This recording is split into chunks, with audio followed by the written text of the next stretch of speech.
David Lee Roth, once the wild and unstoppable frontman of Van Halen, sold millions of albums and rocked arenas worldwide. But today, his story has taken a shocking turn. From sold-out shows to empty venues, we unravel the dramatic rise and fall of a rock legend who went from being on top of the world to struggling for relevance. How did it all go wrong? Back in the 1980s, David Lee Roth was on top of the world. He was the wild, energetic frontman of Van Halen, one of the biggest rock bands ever.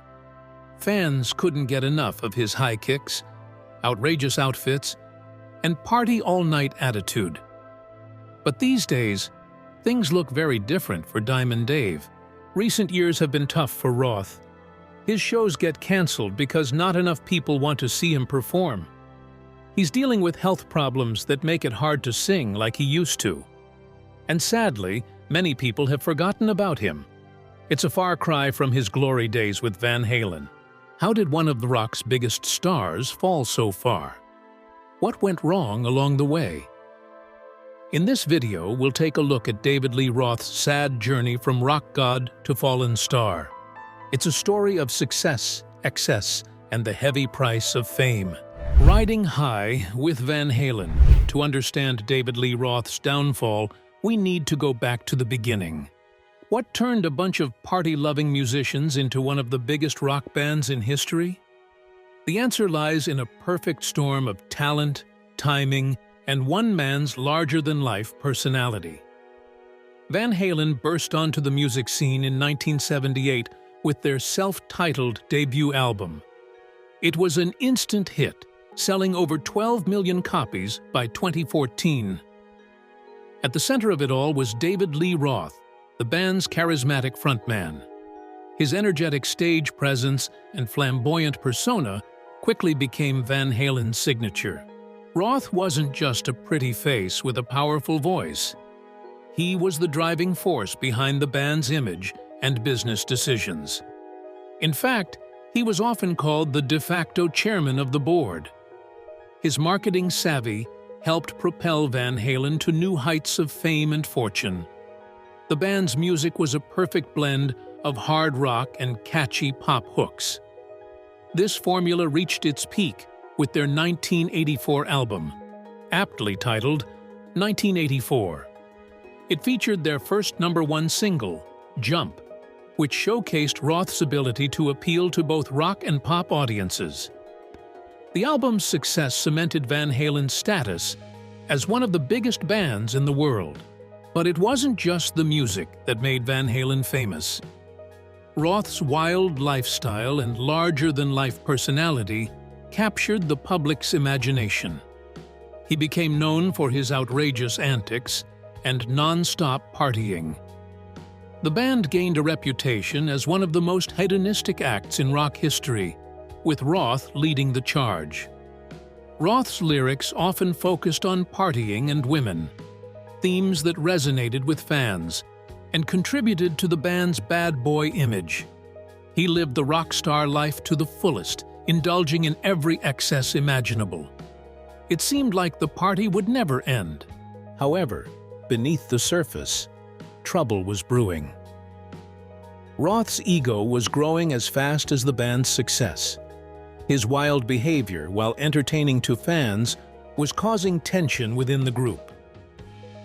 The other band members, especially guitarist Eddie Van Halen, were becoming increasingly frustrated with Roth's antics. The constant partying and excess were taking their toll. While it fueled their creativity and stage presence, it also led to conflicts and disagreements. Roth's need to be the center of attention clashed with Eddie Van Halen's desire for musical growth and experimentation. As the band reached new heights of fame, the cracks in their foundation were beginning to show. Roth's larger-than-life persona, once the band's greatest asset, was now threatening to tear them apart.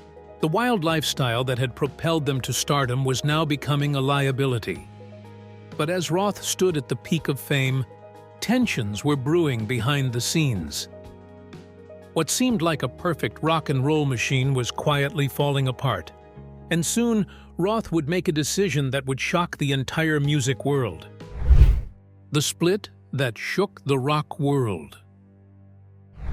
At the peak of Van Halen's fame, an unthinkable decision was about to rock the music world. Why would David Lee Roth choose to leave when everything seemed perfect?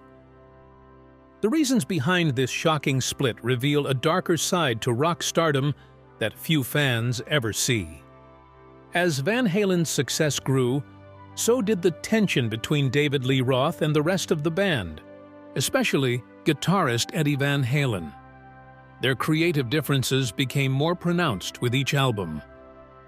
Roth wanted to stick to their tried-and-true party rock formula, while Eddie was keen on experimenting with new sounds and styles.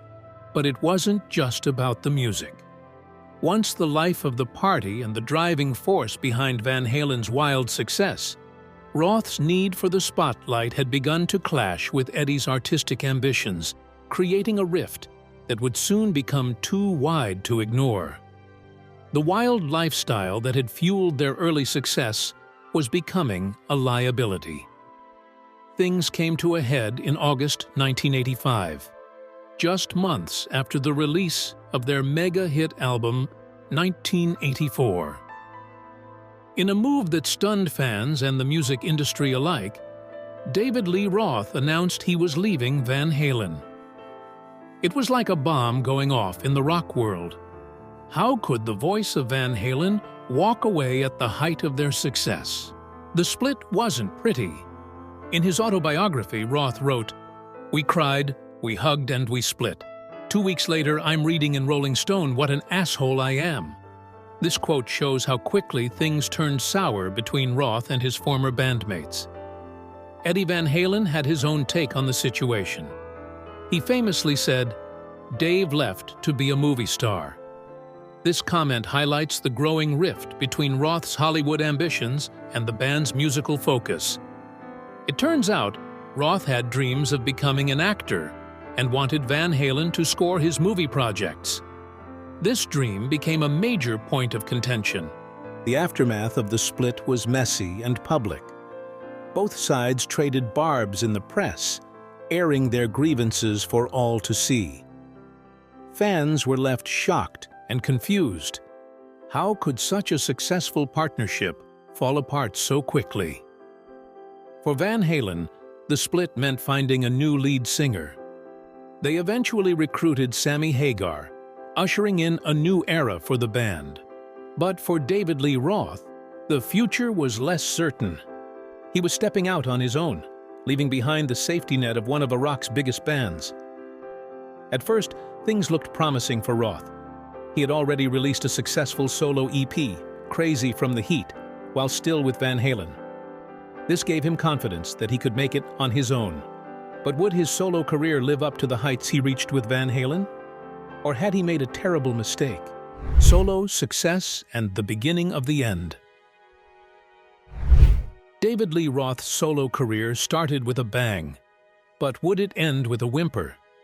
As he rode the wave of early success, dark clouds were gathering on the horizon. What challenges awaited the flamboyant frontman and as he navigated the treacherous waters of fame without his Van Halen safety net? With Van Halen behind him, Roth was ready to conquer the music world on his own. But little did he know, a new challenge was on the horizon, one that would prove far more difficult than he ever imagined. Could Roth's solo career live up to the incredible heights he reached with Van Halen? Or was he on a path toward failure? Roth's first full solo album, Eat 'Em and Smile, came out in 1986. It was a big success, reaching number 4 on the Billboard Top 200 chart. The album sold over 2 million copies in the US alone. Fans loved songs like Yankee Rose and Goin' Crazy. It looked like Roth was on his way to solo stardom. His second album, Skyscraper, also did well when it came out in 1988. It got to number 6 on the Billboard album chart.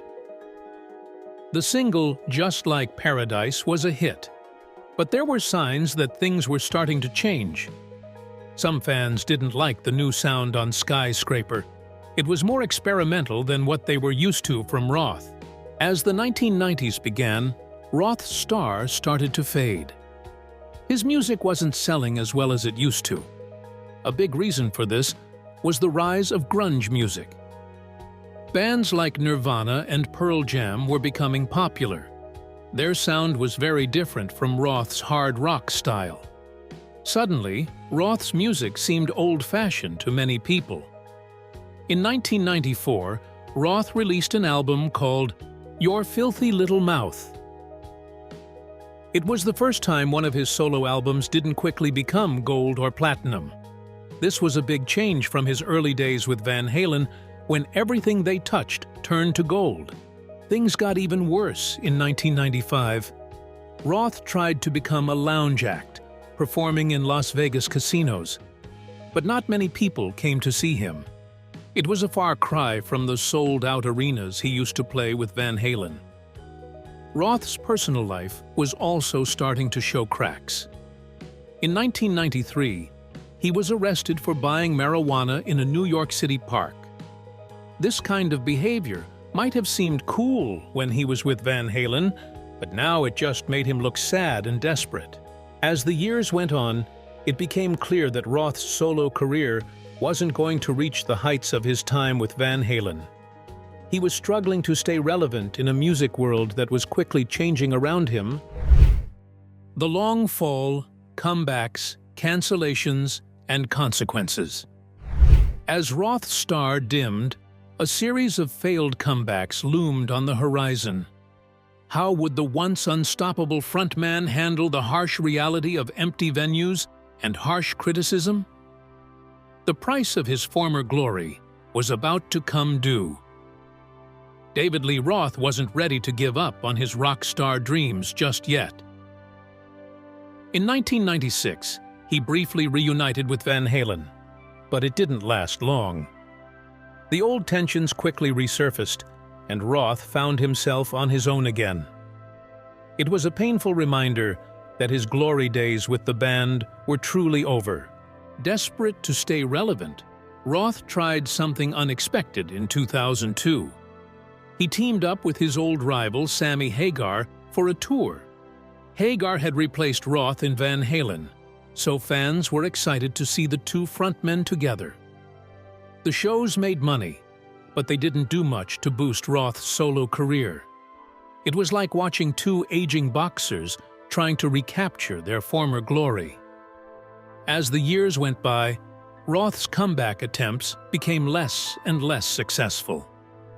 He'd release an album or announce a tour, but fewer and fewer people seemed to care. The same wild antics that made him a superstar in the 80s now made him look like an aging rock star, trying too hard to stay young. But it wasn't just Roth's image that was suffering. His health, too, was beginning to fail. After years of wild performances and living on the edge, his once powerful voice began to falter, a clear sign of the toll his rock star lifestyle had taken. The surgeries he underwent to fix the damage were only temporary solutions, and it became painfully clear. Roth would never sound the same again. The harsh reality of Roth's decline became impossible to ignore. Shows that would have sold out in minutes during his Van Halen days were now being canceled due to poor ticket sales.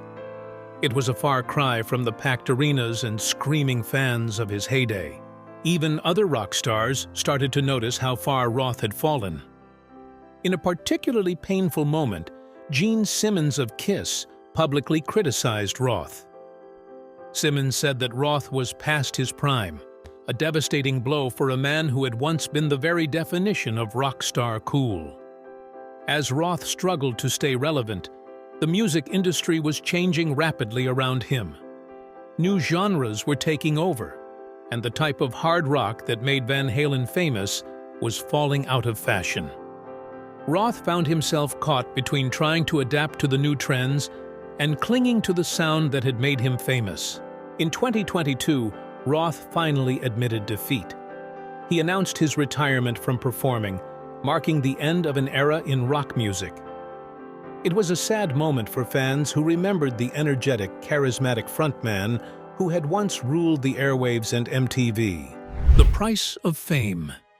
Lessons from a Fallen Rock Star. David Lee Roth's story is a stark reminder of how quickly fame can fade. From selling out arenas with Van Halen to struggling to fill small venues, his fall from grace has been dramatic. The wild lifestyle that once made him a rock god eventually took its toll on his health, voice, and career. Roth's journey shows us the dark side of living for fame and excess. The party can't last forever, and the aftermath can be brutal. As he said himself, "It disgusts me that it has turned into the complete opposite of what he once stood for." His legacy as a pioneering frontman remains, but at what cost? In the end, Roth's story isn't just a tale of fame and excess. It's a powerful reminder of the fleeting nature of success and the cost of living in the spotlight.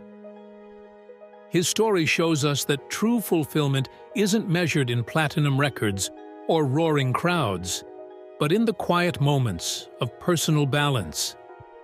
For David Lee Roth, the price of fame may have been too high,